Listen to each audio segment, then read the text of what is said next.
ఆదిలాబాద్ పట్టణంలోని కొమరం భీమ్గూడలో గుడిసెలు వేసుకుని నివాసం ఉంటున్న ఆదివాసీలు రోడ్డెక్కారు. తమకు మౌలిక వసతులు కల్పించాలని ఆదివాసీ హక్కుల పోరాట సమితి ఆధ్వర్యం తుడుముదెబ్బ ఆధ్వర్యంలో పోస్ట్ కార్డులతో నిరసన చేపట్టారు. కాలనీలోని పోస్ట్ ఆఫీస్ వరకు భారీ ర్యాలీ చేపట్టారు. జిల్లా తపాలా శాఖ కార్యాలయం వద్ద పోస్ట్ బాక్స్కు ఆదివాసీ సంస్కృతి సంప్రదాయం ప్రకారం పూజలు చేశారు. అనంతరం మూకముడిగా పోస్ట్ కార్డులను డబ్బాలో వేశారు. తమ సమస్యలపై రాష్ట్రపతి ద్రౌపది ముర్ము, ప్రధానమంత్రి Narendra Modi, national ST commission chairperson అంతర్ సింగ్ ఆర్య, రాష్ట్ర గవర్నర్ జిష్ణుదేవ్ వర్మ, ముఖ్యమంత్రి రేవంత్ రెడ్డి, తెలంగాణ రాష్ట్ర హైకోర్టు ప్రధాన న్యాయమూర్తి అలోక్ అరాదేలకు ఉత్తరాలు రాశారు. కేంద్ర రాష్ట్ర ప్రభుత్వాలు ఆదివాసీల సమస్యలను పరిష్కరించాలని తుడుందెబ్బ రాష్ట్ర కో కన్వీనర్ గోడం గణేష్ కోరారు.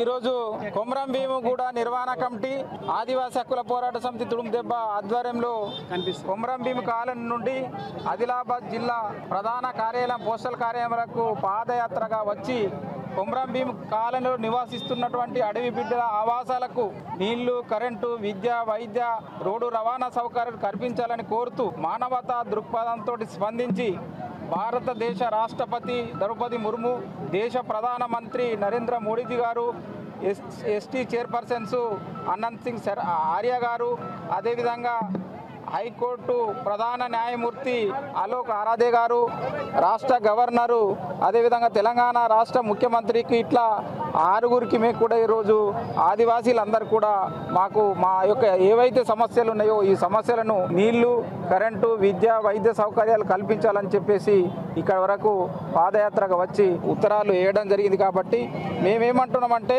కేంద్ర రాష్ట్ర ప్రభుత్వాలు వీళ్ళందరూ కూడా స్పందించి మా యొక్క సమస్యలను పరిష్కరించాలని చెప్పేసి కూడా ఈరోజు ఆదివాసీ హక్కుల పోరాట సమితి తుడుందెబ్బ రాష్ట్ర కమిటీ, జిల్లా కమిటీ, అనుబంధ సంఘాలు, కుల సంఘాలు అందరి ఆధ్వర్యంలో మేము